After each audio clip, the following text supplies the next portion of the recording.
Is it already the 13th of March? It is. I'm Connor with Honor, your happy, humble realtor from Santa Clarita, California. I wanted to give you the real estate news and updates. There is some news on the spin cycle out there about lowering of interest rates and how a lot of the homeowners that purchased not too long ago were locked in at 8%. Now they're getting some relief because interest rates are closer to 7. Again, that's great information to have, but never, ever, ever purchase a home dependent on future interest rate declines, especially if you're not out there with money to throw away in a way.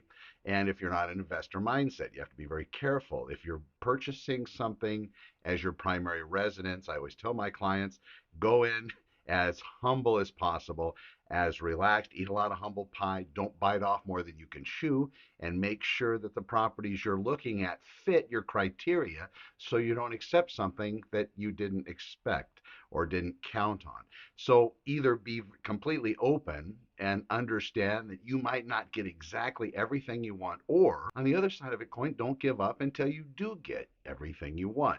Just explain to your agent your criteria and also your mindset when it comes to what you're willing to sacrifice in real estate and what you really need to have on the table so you can purchase the property with whatever factors you want to have. Now, talking about real estate news, I do know that we've been doing some local inventory and I did make a change. If you go to connorwithhonor.com, I'm going to throw it up here. You're going to see basically the screenshot of Connor with Honor. Then at the very top, you're going to see something called latest. That's going to be the latest listings for today.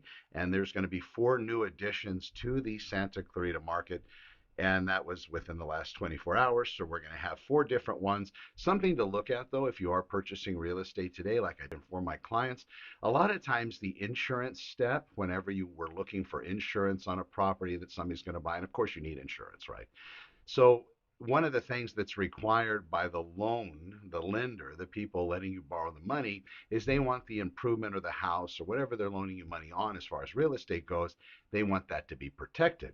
So if there's a fire or a flood or whatever it may be, that the residence is protected. Now, of course, here in Southern California, it seems like every neighborhood has something. We have earthquake zone, flood zone, fire zone. There's lots of different zones out here. So one of the things you want to make sure of when you go through the process, you know what kind of zone your home is located within.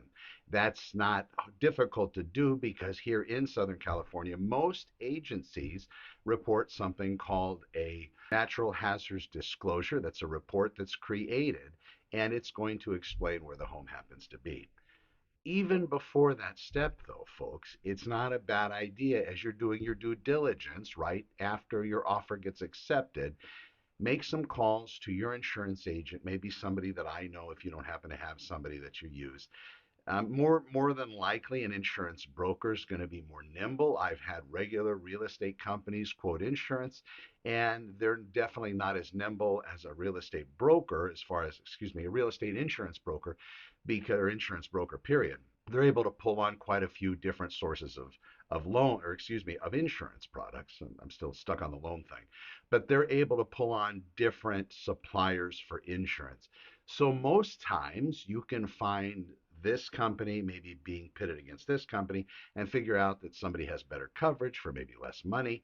But it's definitely something you're going to want to reach out to an insurance agent, somebody that's versed in insurance and that can cover everything. Because I've had it a couple different ways where insurance companies are telling me at a local level they can't write a policy till 30 days of investigation and even longer than that. And then I've had another insurance company pull something off in 10 days. Again, very same property, just different requirements and probably different insurance resources. So that's something to be aware of. Same thing in the lending world within real estate as a home buyer. Those mortgage brokers, my dad back in the day would have said you want to stay away from them. You're going to get a better deal going directly to the source. That's not the case. In fact, a lot of different lenders can pull on money sources from hundreds of lending institutions. Some of them aren't regular mainline banks either. Some are funds, hedge funds, those sorts of things. But there's a lot of different resources that people can pull on. Just make sure you get the best advice, and whomever you're listening to, they have your best interest at heart. That's not hard to determine. And all you have to do is pay a little bit of attention on how they speak with you, and most importantly, how they listen. There's listening. That's probably going to cut that out because I haven't removed all the spaces. So there's that. All right, so let's get back into this. So as far as local inventory goes, I'm going to throw up a screenshot here.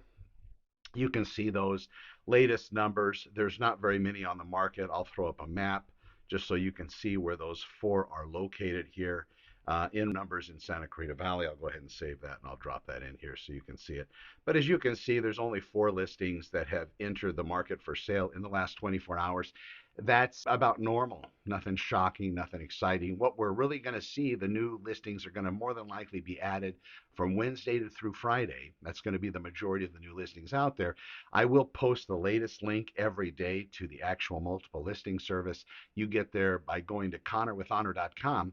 Up at the top, you'll see that latest tab on my website. You can click on there. It'll direct you directly into the multiple listing service where you'll be able to see exactly what is new as of today. And then, of course, I'll post it again tomorrow and the next day. All right, so if you haven't looked in the 50 by 50 fasting, and we're about 6 minutes now, so I'm going to breach into this, talk about something that I have very close to my heart, where I was able to torch off in excess of 135 pounds of body fat through fasting, and I also was able to get my hormones regulated where I was way out of kilter. I had very low levels of testosterone, and I was able to get that fixed via a doctor, via great people that I can introduce anyone to, but fantastic folks. Just to get your levels checked, that's super important, female or male, because I've seen a lot of changes with people that have out of kilter hormone levels. And in fact, with testosterone for a male, if it's too far out of kilter, you're going to end up being tired, lethargic, and you're going to end up not wanting to work out. You're going to end up eating horribly, and you're not going to really have a lot of drive. So that's something to consider when you're looking and maybe trying to feel better. See if there may be something physically wrong as far as inside. Of course, if you're fat, that does definitely cause issues because when you're overweight and fat, the obesity causes an overabundance of estrogen in men. So you're really not doing yourself a favor when you are continuing to eat the things that are creating a surplus on your body, like that body fat. So watch out for that. You can see more information about this by going to my YouTube channel, youtube.com/at, and then you put home muscle. Boy, that was hard to get out. Home muscle. So that's where you'll find me on as far as this particular channel goes on YouTube. And I'm doing a 50-day reset. I'm down to about 270 pounds. That's a 15-pound loss in the last about 54 hours. Some of that was dry. I did break the dry yesterday, and I do have that written down, so I'll publish that right now. So you can see where I started back in the very beginning. This is only going to be Sunday now, so I'm doing a dry fast on purpose to try to torch off 50 pounds of fat. And I'm going to give myself 50 days to do it. At the very beginning of every kind of diet or changing in your eating, you're going to see a massive drop of weight. A lot of people attribute that to fat and say, oh my gosh, Connor, you lost basically 13 pounds. And then they attribute that to fat within the first 32, 36 hours of a dry fast. That's not what that was. A majority of that's water. Of course, there's going to be some fat. Of course, there's going to be some energy exchange. But also during that very beginning of the fasting process, you're switching fuel systems. So if you're not keto at the beginning, if you haven't been eating ketogenic type food and you're in not in ketosis and you happen to be a sugar burner primarily, you're going to be burning a lot of the stuff you're bringing in. To make that switch over to burning the stored body fat that's on your frame, that adipose tissue, you have to do that very purposefully. And that means you're going to have to either quit eating carbohydrates and sugar, or you could also do it with fasting. And there's dry fasting as well, which gets you into that level even faster. But it's really something to be careful about, even with regard to water fasting as well. Make sure you seek your doctor's advice, find out if this is something you should be doing. If you're taking medicines, that's something else to be very considerate of because you never know what is going to happen if, in fact, you don't have any food being digested and you're empty and here yet you're popping pills. It's going to have a different effect, so you definitely want to seek your doctor's advice before you do that. Now, let's talk about the familia element, the family element when it comes to fasting. A lot of people use this as their in fact. And that's something that you probably shouldn't look at fasting for. And this is what I mean. You have people in your residence that have probably given up on you trying to lose weight. They're probably sick and tired of all the times that you try to go out there and embark on some nouveau diet plan. And not eating is definitely going to add a little bit of salt to that wound.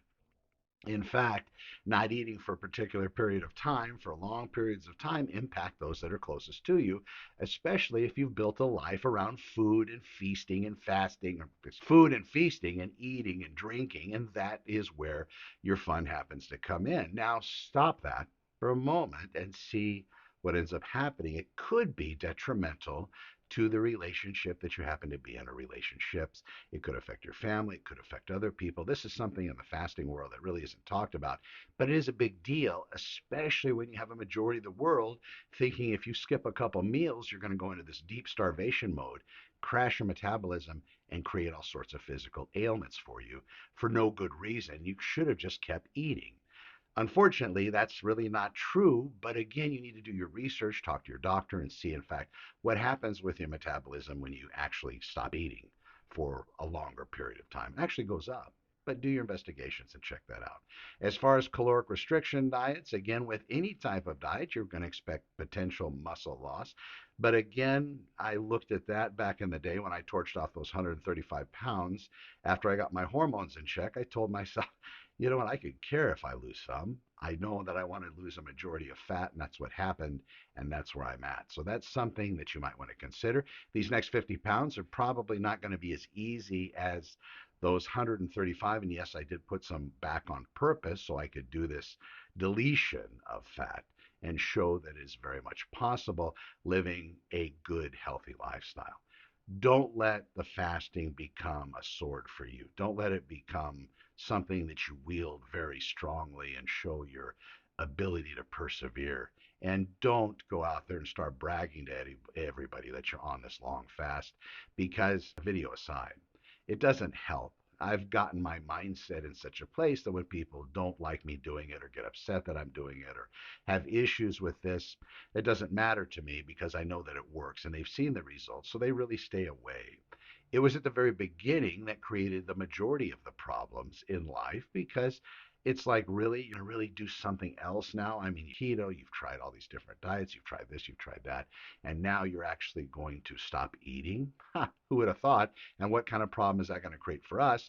There are certain times that people cook, there are certain times that people go grocery shopping, there's certain times that people might sit down with others to eat and break bread, and when you're fasting, it doesn't happen. Consider all these things before doing something so powerful, something so life changing. Just make sure that you're very careful and you ease into it gently, unless you don't want to, and then just slam that door shut and move on and do your thing. I'm Connor with Honor. Have a great day. We'll talk to you soon. Over now.